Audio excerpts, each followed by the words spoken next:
उन्होंने जो बोला है कि मैं धमकी देता हूँ वगैरह, 4 साल में मैंने किसी को धमकी नहीं दी है। उल्टा इनके आरोपों की वजह से, इन्होंने जो वीडियो वायरल की है उसकी वजह से मेरी जो बदनामी हुई है, मैं उसके अगेंस्ट कोर्ट में डिफेमेशन की केस फाइल करने वाला हूँ।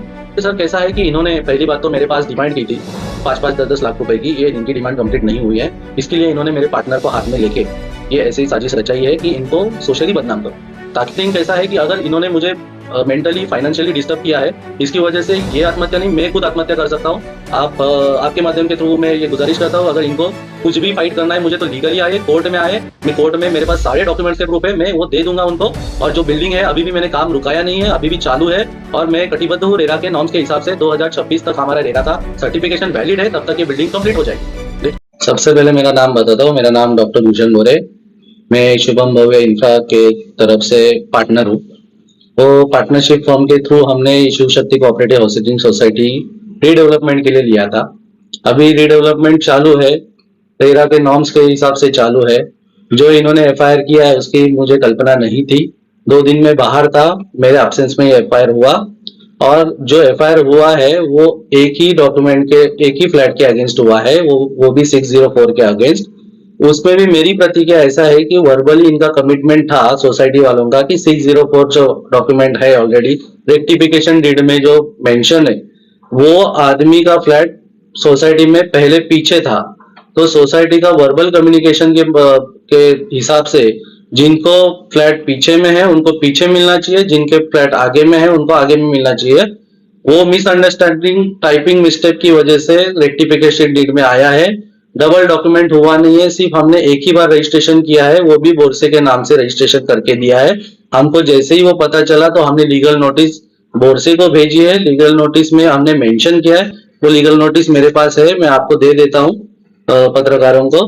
वो आप आपके चैनल में लगा देना इसमें, ठीक है ना। ये लीगल नोटिस के हिसाब से हमने बोला है कि या तो आप अल्टरनेट फ्लैट ले लो, नहीं तो आपके पैसे पर वापस ले लो।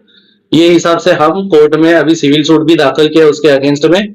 तो अगर वो कैंसिलेशन के लिए आते हैं तो उनको पैसे वापस मिल जाएंगे। हमें उसके ऊपर न्यायालय के ऊपर पूरा भरोसा है। सोसाइटी का भाड़ा, सोसाइटी के पहली बात तो डॉक्यूमेंट ही कंप्लीट नहीं है। ये जो चिल्ला रहे बाहर बाहर, ये कोर्ट में क्यों नहीं आते मुझे नहीं पता है। इन्होंने जब भी 14 जन सोसाइटी के हमारे साथ में थे और 10 जन खिलाफ थे, उस टाइम पे एक दावा दाखिल किया था 2022 में। ये दावा का कॉपी भी मेरे पास है, ये अभी तक पेंडिंग है। 10 जन ने जो दावा दाखिल किया था वो पेंडिंग है, मैं आपको देता हूँ, आप आपके न्यूज में लगा दीजिए। उसके साथ ही सोसाइटी के उस सदस्यों के सिडको ट्रांसफर, बैंक एनओसी, ये अभी तक पेंडिंग है। और सबसे महत्वपूर्ण बात, सोसाइटी का नाम पे जो प्रॉपर्टी टैक्स आता है वो लैंड ओनर के नाम पे प्रॉपर्टी टैक्स है। तो मेरा आरोप ये है कि ये पेपर ये क्लियर किए बिना मेरे ऊपर जो आरोप लगा रहे हैं ये सरासर झूठ है। और जो ये लोग जब भाड़े की बात कर रहे हैं, ये भाड़े के बात से मेरा जो अकाउंट है हमारा पार्टनरशिप डीड का, ये पर्सनल अकाउंट नहीं है, ये पार्टनरशिप डीड का अकाउंट है। ये फ्रीज हुआ है, वो लेटर एक है, मैंने लेरा अपना बैंक से एक लेटर लिया है, मैंने पार्टनर ने वो फ्रीज किया है। ये यूनियन बैंक का लेटर है, उसमें लिखा है कि उनके सिग्नेचर के सिवाय ये कुछ ट्रांजेक्शन नहीं करना है। पर्सनल अकाउंट नहीं है वो, मेरा कंस्ट्रक्शन का करंट अकाउंट है। और रेरा का एक रूल रहता है कि 30-70 वो ये करना रहता है, जो बैलेंस है वो मेंटेन करना रहता है। और रेरा के नॉर्म्स से ही ये बिल्डिंग बनाई जाती है।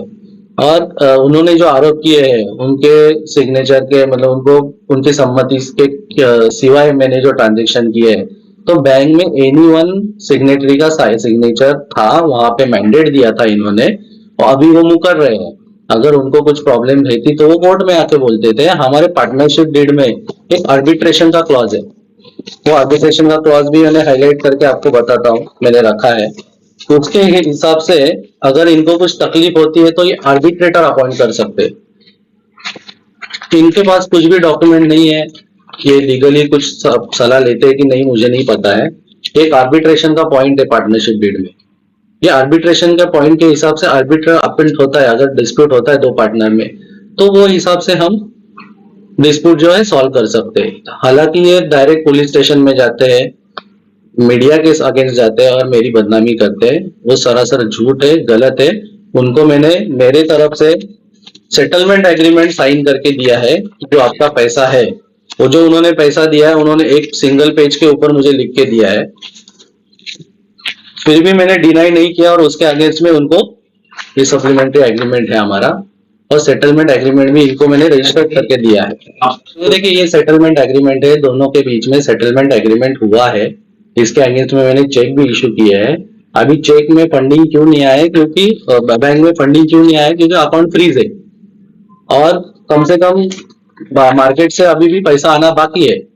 हमने डिमांड रेज नहीं किया, तो डिमांड आने के बाद, रेज होने के बाद वो पैसा आएगा, उनको मिलेगा।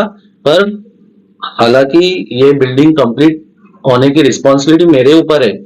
शुरुआत से मैं ही देखते आ रहा हूँ, प्रोजेक्ट एक्टिव पार्टनरशिप दोनों की होने के बावजूद भी मैं ही देखते आ रहा हूँ, सब पूरा काम मैं ही करते आया हूँ। और जो बिल्डिंग अभी तक यहाँ पे खड़ी हुई है, सिर्फ और सिर्फ पैसे की वजह से खड़ी हुई है। जो पार्टनर ने जो पैसे दिए हैं, वो उन्होंने स्टेटमेंट दिया है मेरे पास, वो हिसाब से उन्होंने 2023 तक ही दिए हैं। 2023 को ये इन्होंने स्टेटमेंट दिया है मुझे। ये स्टेटमेंट के हिसाब से इन्होंने 28/11/2023 तक इन्होंने पेमेंट दिया है। उसके बाद इन्होंने 1 रुपया भी नहीं दिया। और जो हमारी बिल्डिंग की सीसी आई है, वो 28 नवंबर 2023 को आई। उसके बाद बिल्डिंग कैसे खड़ी हुई, इसका कुछ जवाब है क्या उनके पास? उन्होंने जो पेमेंट दिया मेरे पैसे से, उन्होंने जिधर भी पैसा दिया वो आधा पैसा दिया। आधा पैसा मैं मेरे थ्रू जो बुकिंग्स जो मैंने लिए, उसके थ्रू वो पैसा आया। देखिए सर, ये आरोप जो वो कर रहे हैं जान के माने के, मैं तो कोई गुंडा नहीं हूँ, गुनेगार नहीं हूँ। मैं एक पेशे से डॉक्टर हूँ, डेंटिस्ट हूँ।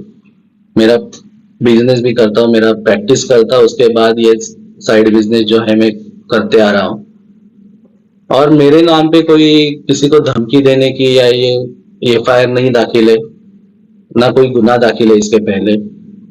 तो ये जो आरोप कर रहे हैं इनको जान के मारने से, धमकी देने की, वो सरासर झूठ है। मैं एक प्रोफेशनल इंसान हूँ, और ऐसा कुछ रहेगा तो उन्होंने पुलिस स्टेशन में अप्रोच करना चाहिए। मेरी प्रतिक्रिया तो यह है कि जो किसी ने मेरे ऊपर आरोप किया है, उन्होंने वो खुद कोर्ट में आए। हम भी कोर्ट में ऑलरेडी प्रोसीड कर चुके हैं। हमने सिविल सूट भी दाखिल किया है रजिस्ट्रेशन कैंसलेशन का। अगेन हमने नोटिस भी भेजा है बबन बाबर को कि जो भी आपको डिस्प्यूट है वो आर्बिट्रेशन के थ्रू आप सॉल्व कीजिए। और लीगली अगर बोला जाए तो लीगली मैं उनको आंसर देने के लिए रेडी हूं। मेरे पास प्रूफ है, मेरे पास डॉक्यूमेंट्स है। रही बात मेरे अपील की, अगर मुझे प्रूव करना है तो मैं कोर्ट में साबित कर दूंगा। सर, पहली बात तो ये जो आरोप इन्होंने लगाए, आपके माध्यम के थ्रू मैं बताना चाहूंगा, ये सरासर गलत है और मुझे बदनाम करने की कोशिश की जा रही है। इनको अगर तकलीफ है कुछ, तो इन्होंने कोर्ट में आना चाहिए, लीगली फाइट करना चाहिए। लीगली मैं इनको आंसर देने के लिए कटिबद्ध हूँ। और इन्होंने जो बोला है कि मैं धमकी देता हूँ वगैरह, 4 साल में मैंने किसी को धमकी नहीं दी है। उल्टा इनके आरोपों की वजह से, इन्होंने जो वीडियो वायरल की है उसकी वजह से मेरी जो बदनामी हुई है, मैं उसके अगेंस्ट कोर्ट में डिफेमेशन की केस फाइल करने वाला हूँ। और जिन्होंने ये वीडियो देखा है, ये जो इन्होंने आरोप किए मेरे ऊपर, ये सरासर गलत है, इसका मैं खंडन करता हूँ। और सेकेंड थिंग कैसा है कि अगर इन्होंने मुझे मेंटली फाइनेंशियली डिस्टर्ब किया है, इसकी वजह से ये आत्महत्या नहीं, मैं खुद आत्महत्या कर सकता हूँ। आपके माध्यम के थ्रू मैं ये गुजारिश करता हूँ, अगर इनको कुछ भी फाइट करना है मुझे, तो लीगली आए, कोर्ट में आए। मैं कोर्ट में, मेरे पास सारे डॉक्यूमेंट्स के प्रूफ है, मैं वो दे दूंगा उनको। और जो बिल्डिंग है, अभी भी मैंने काम रुकाया नहीं है, अभी भी चालू है। और मैं कटिबद्ध हूँ रेरा के नॉर्म्स के हिसाब से। 2026 तक हमारा रेरा का सर्टिफिकेशन वैलिड है, तब तक ये बिल्डिंग कंप्लीट हो जाएगी। देखिए सर, कैसा है कि इन्होंने पहली बात तो मेरे पास डिमांड की थी 5-5, 10-10 लाख रुपए की। ये इनकी डिमांड कंप्लीट नहीं हुई है। इसके लिए इन्होंने मेरे पार्टनर को हाथ में लेके ये ऐसे ही साजिश रचाई है कि इनको सोशली बदनाम करो ताकि ये डिस्टर्ब हो जाए। हमारा पार्टनरशिप डीड का अकाउंट है, वो फ्रीज है। मैं इनको पेमेंट भी देना चाहता हूं, तो अकाउंट फ्रीज होने की वजह से मैं नहीं देना चाहता हूं। वर्बली कुछ इन्होंने कमिटमेंट की थी, वो वर्बली कमिटमेंट हमारे रिकॉर्ड में नहीं है। तो जो भी मामला है अभी जो होगा वो सब कोर्ट के थ्रू होगा। मेरे लॉयर्स है, एडवोकेट्स है, वो कोर्ट में फाइट कर रहे हैं, और अगर मैंने कुछ गलत किया है तो कोर्ट उसका नतीजा दे देगा।